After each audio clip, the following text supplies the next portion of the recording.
Hi everyone, my name is Josh, and I live in Idaho, in southern Idaho, in a place called Raft River, and we milk cows here on our dairy. We've got two different facilities, and the one we're going to look at today is our dairy that milks cows by robots.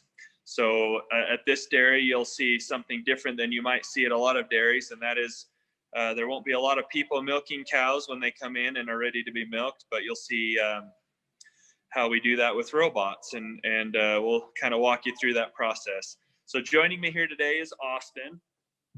How we doing? So Austin manages this dairy, and he knows a lot about robots and cows. So any specific questions you have today, if I can't answer them, Austin will be able to. So up here, we're standing up here in our observation deck, our observatory, and we're going to just walk out. And I don't know how well you're going to be able to see out the windows here. We're going to give you an overview of what our barn looks like. And then we're going to go down and look at. So on this facility, in this barn, it's built to milk a little over 1,000 cows. And like I said, we do that all with robots. Our goal and our objective at this dairy is to eliminate as much human interaction as we can. We want our cows to be comfortable, and we want it to be quiet, and we don't want a lot of noise or people in the pens with them and stressing them out at all. So I'm going to flip this camera around. I hope I can do this. So what you'll see here is our barn. And like I said, it might be a little difficult through a window, but in this barn, we have at that far end, and you can see it way down there at the far end, that whole wall at the bottom is all fans. So what's happening in this barn is we're moving air through this barn so the cows always have fresh air.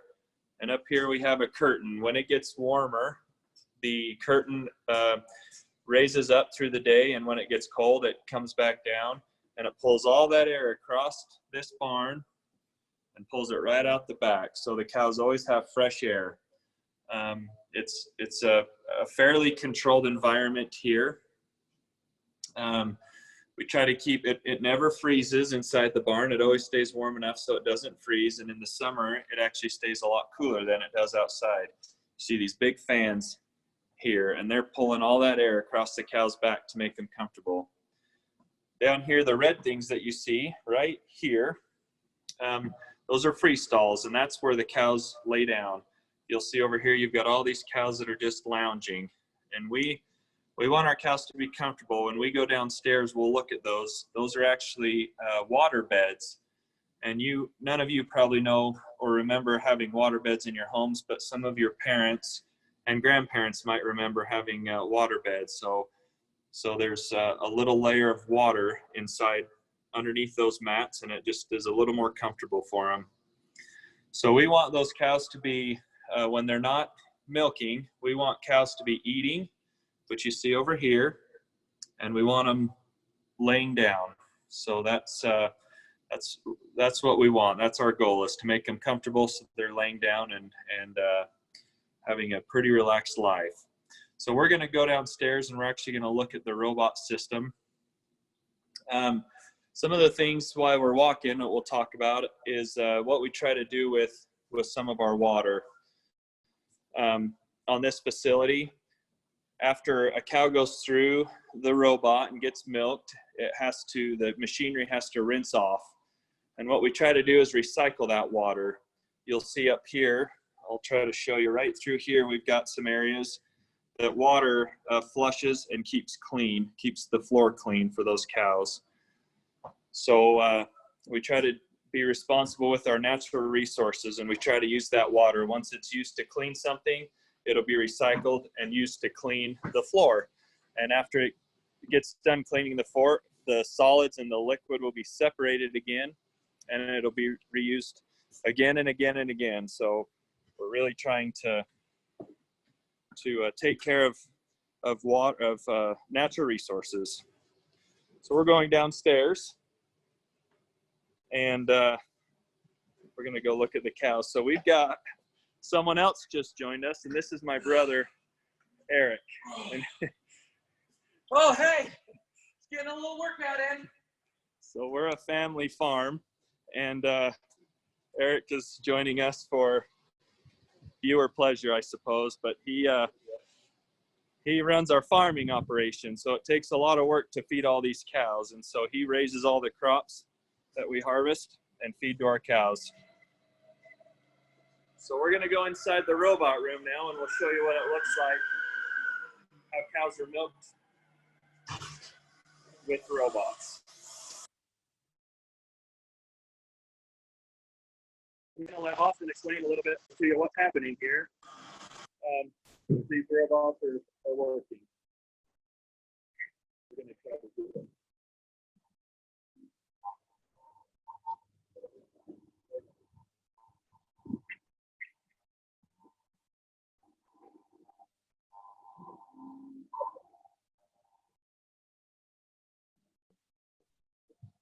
All right, so when a cow walks into the robot, she has a collar on. It's a lot like an Apple Watch. So when she walks in, a little reader on the front of the robot reads that she's in there, and it knows exactly what cow it is. And as soon as she comes in, she starts getting fed a pellet, which is a type of feed that is like a, I don't know if you can hear me. Oh, yeah. But I don't want to be that close. Oh, yeah. Well, look. I'll show you the Apple Watches on these cows if we can get her to put her head down. They really like that color, so they.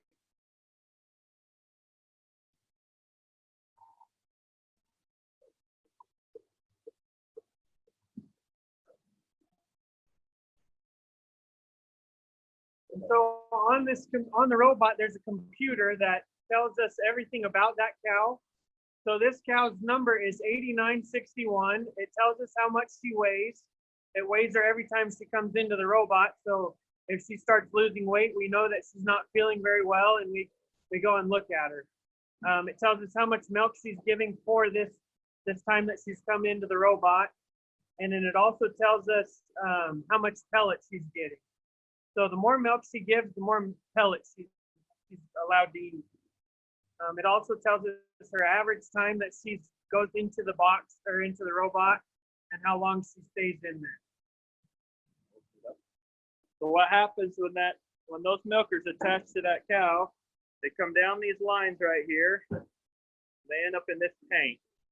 So you'll see the milk being collected in this tank, and that's how it's weighed, and that's how we know how much milk that cow gave this milking.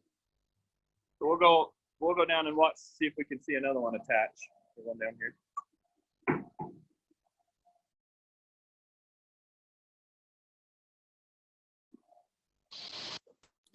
Hey, Josh. Yeah.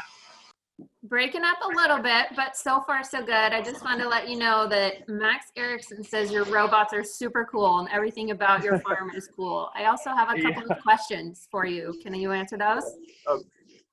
Sure, we can try. We're gonna go outside so it's a little more quiet. Okay. So the first question is, how much milk does one cow usually give? That is a great question. How much milk does one cow usually give, Austin? So our average up here at this barn is 94 pounds of milk a day. That's quite a bit of milk. So everything is measured. Unlike what you buy at the store, it's measured in pounds. So this barn, what did you say we were at? 94 pounds of milk in a 24-hour period at this barn. And for those of us that only follow milk in gallons, that's almost 11 gallons a day per cow. My other question I have for you, they want to know, is the water bed warm? Say that again. Is the water bed warm? Well, when they lay on it, it's not. It'd be room temperature, and we'll go out here and we'll look at one of these. I'll let Austin demonstrate. So it's not, the water's just room temperature. When the cow lays on it though, her body heat's gonna warm that up. We're gonna see, Austin, if you can see that. So you see how that bed's moving a little bit when he steps around. He's that's actually the water inside there that's moving around. So it is very comfortable for him. There's a little bit of on top of those water beds, there's a little bit of compost that we keep so that it's a little softer for him, and when they breathe, and if there's any movement on that cow, it's not rubbing them a sore. So that's why there's a little compost on top of there.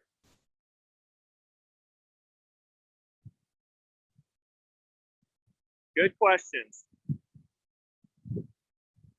So you'll see here on this side of the robot, see there's a cow inside being milked. There's one right here just waiting to get in, and they're pretty good at waiting their turns and not crowding in front of line. Maybe like a lot of you at school. It's a good reminder, a lesson we can learn from cows.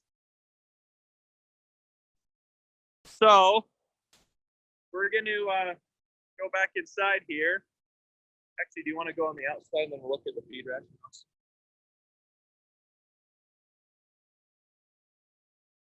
So this cow just finished and she's leaving, and then the gate's going to open up for the next cow. It is not me.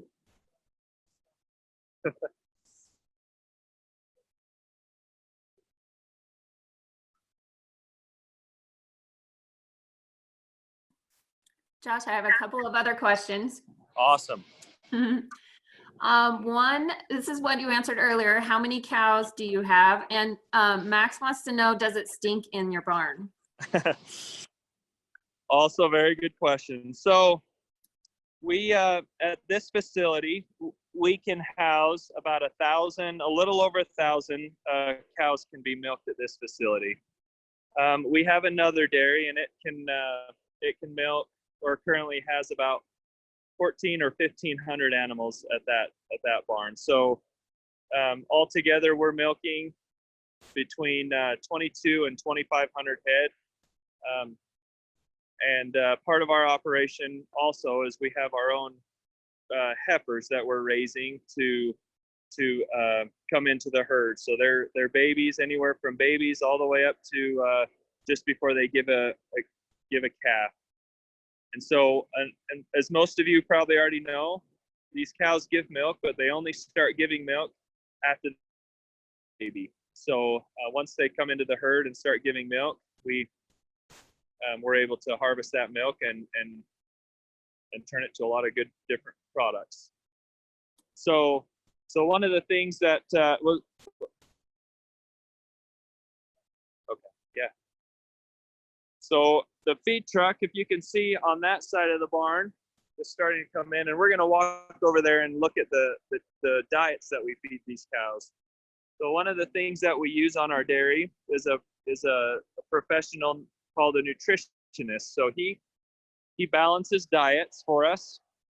A lot of you probably know that there's someone that works like that in your schools, and they make sure you get a healthy lunch every day, and it gives you all the energy that you need to keep learning. We do something very similar at the dairy. We give them the food that they need to keep producing milk and to stay healthy and have the energy they need. So we're gonna walk over here and look at some of that feed. It might be a little different than the food you are all eating at home. Awesome. While you're walking, can I ask you a couple more questions? Absolutely. So first of all, Erin Hatch says, "Hey Josh, it's good to see you since you couldn't bring her class out for a field trip." Oh yeah. But some of her students are online today. Great. And then Tiffany wants to know about going back to your robots. Do you, the milk container, do you wash out that container after each cow? So that's a great question for Austin. Talk about the rinse process. The rinse process on In the robots, do they get rinsed after every cow?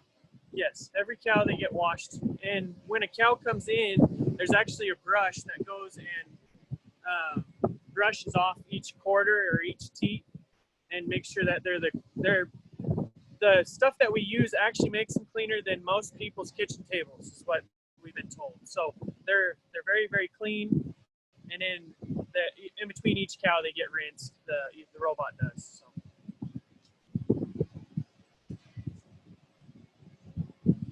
Good question. So we're seeing the feed truck come down the lane here, and all these cows coming to the bunk. So we're going to take a handful of feed here and see what it looks like. See if it looks healthy to all of you. So we have in this ration, a lot of this comes from our own farm. So we raise corn and alfalfa or hay, and those type of ingredients that go into this diet for these cows. We also add some things like additional corn, flaked corn, and some minerals to keep them healthy and producing milk. It takes a lot of work for these girls to produce milk, so we want to make sure they're eating right and have plenty of fresh water, and we don't want to stress them too much. So this feed truck comes in 3 times and feeds them 3 times a day, and they eat somewhere between, what are they at now? Dry matter.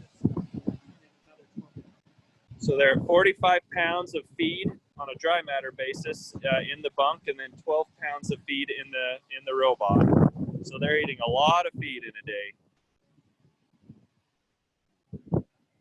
So some of the things that we like about this robot barn, and we'll talk a little bit about the information that we get. So in our robot barn, Austin mentioned to you that there's on that screen that we can see what cow it is and some of the information about her. We can see how much milk she's giving. One of the things that we can see is how much she weighs.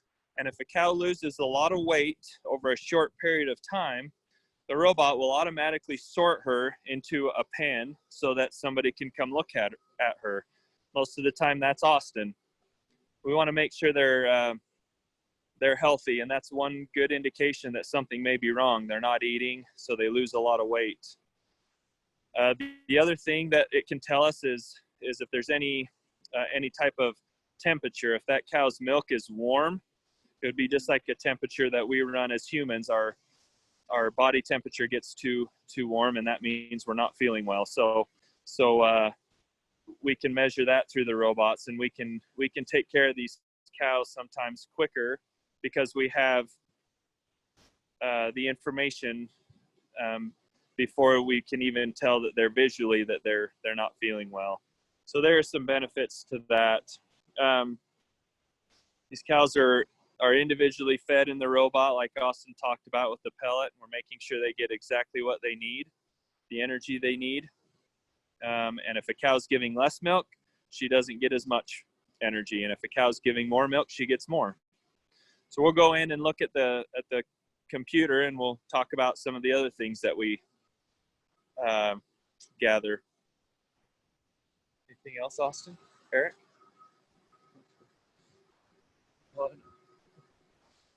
I have a couple of easy softball questions for you if you'd like. Sure.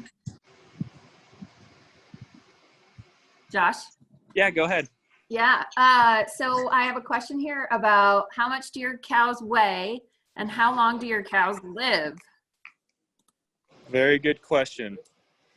Sorry. What's the average weight of these cows, Austin? 1,500 pounds. So they weigh about 1,500 pounds. And these cows live, most of the time they'll live at least 7 years.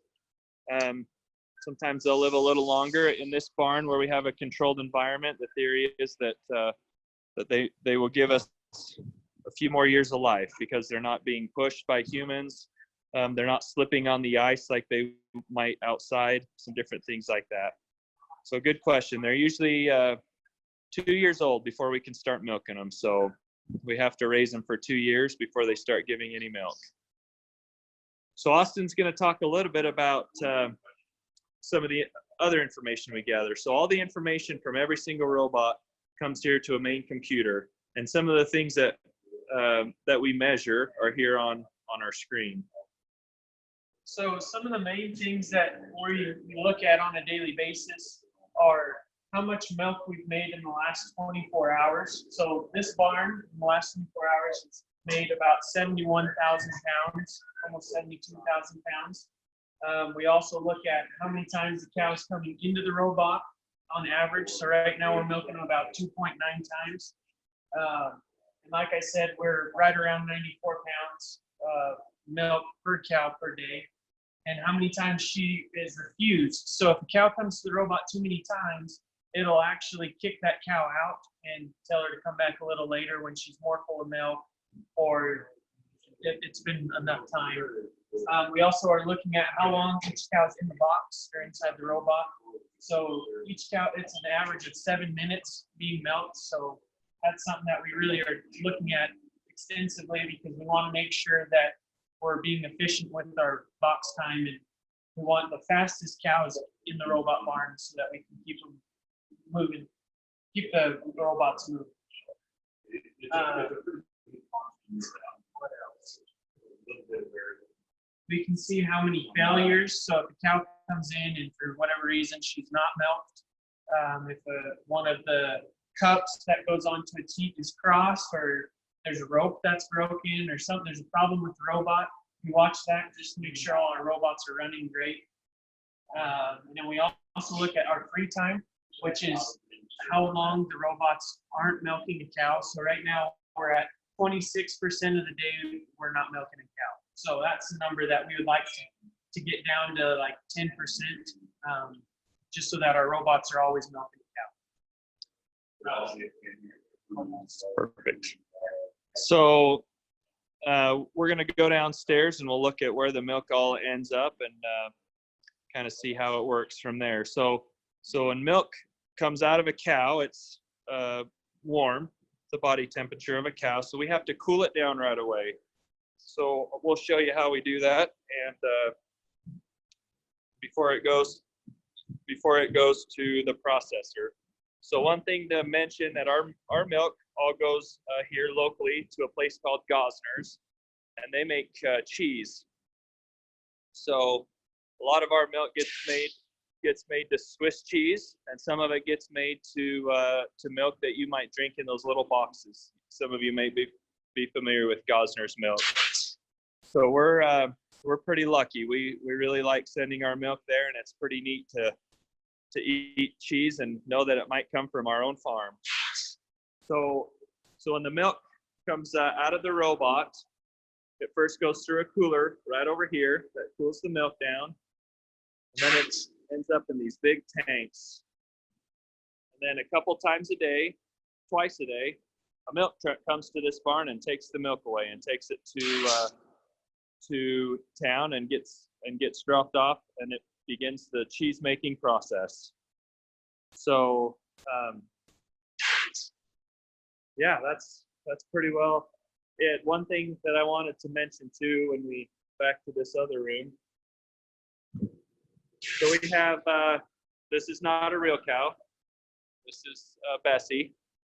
One of the things Austin was talking about, these little collars right here, kind of similar to a Fitbit or an Apple Watch, if any of you have those. That tells us everything about that cow, how much steps she takes in a day, how active she is, how many times or how many minutes she spent eating in a day, how many minutes she spent laying down. Just keeps all the information in there. Also in our barn, I don't know if you saw them, I should have pointed them out, but we have these things at every water trough. And what those are, Austin will demonstrate. When a cow walks up and nudges that thing, it starts spinning. And then those cows get right underneath there and they can get a little back scratch or a massage. That's just another piece of equipment we put in the dairy just to help our cows feel comfortable. Right here, you see this long tunnel, and I don't think we can get reception in there, so I won't walk in there, but that's where all the milk comes. It comes under the ground, under those, down this tunnel, and ends up in this line going back to the tanks that we just saw. So that's our dairy. I guess if there's more questions, we'd love to answer those. Let me see. Well, we've got some repeat questions about how many cows you have. Damien, age 12, wants to know if the cows ever listen to music. That is a great question, and they do.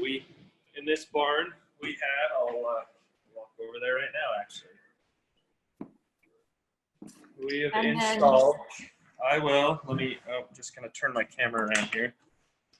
So in our barn, we did put a sound system in, and all throughout the dairy, you could hear music. If we wanted to play music, there's some research that says classical music is good to play, but we play all kinds of music. That's awesome. Just a little note from Richard, Milk Hauler here. He says, thank you for everything you do. He loves his job. Let's see. Tiffany says, very impressive. Thank you so much. Has really changed since she was a kid going to the dairy. Mike asked, do you have a nutritionist? And you may have answered this, but you have a nutritionist that helps you develop your rations for your cows, or do you do it on your own? No, we have a nutritionist who comes to our dairy once a week. He walks through the cows, especially the ones that have just had babies, make sure their body conditions look good, and he balances the ration based on a couple different things, what we have available to feed, and also how our cows are performing. If we feel like, you know, it's a little bit colder, we might have to add something in the diet to keep their energy levels up, or, you know, based on the season. So yeah, once a week we meet with our nutritionist, and he goes over all the diets of our cows and makes sure they're getting everything they need. Awesome. I have a couple more questions. That is, do you have any bulls on your dairy? And also, what do you do with your baby boy calves? Great. Two very good questions. So on our dairy, we do not have any bulls. Everything we do is artificially bred. So we actually can select semen that will give us heifer calves. So we take our best cows and we want to get girls out of them because we want our best genetics coming back into our herd. So we use sorted semen for those cows, and everything else is bred to a bull that's a beef breed of bull. So it might be a Charolais bull or an Angus bull, and all those animals end up, and our boy animals, which we don't have very many boy black and white cows after this process, but they end up in our feed yard. So we actually have a grower and a finisher yard here that we raise them until they're fat, and then we send them to a place and they get turned into meat. So that's what happens to the boys, and also to all the beef cross animals that we end up with. Thank you. I think that's all the questions that we have. Max says, I've never gone to a dairy farm before. This was so cool. Well, great. Well, hopefully someday when we're able to go back to school and get around, we can have a live tour, and anybody's welcome to reach out to Melinda, and she could line that up for us. So anyone's welcome with your family even. We love to teach people about how we take care of our animals and how we get milk and get really good food. Yeah. Awesome. Yep. If you visit dairywest.com, you can request a farm tour, and I'll help connect you with Josh and his family. So I think that's it. We're finished. And thanks you guys for joining us, and submit your questions online if you have them at unbottled.com.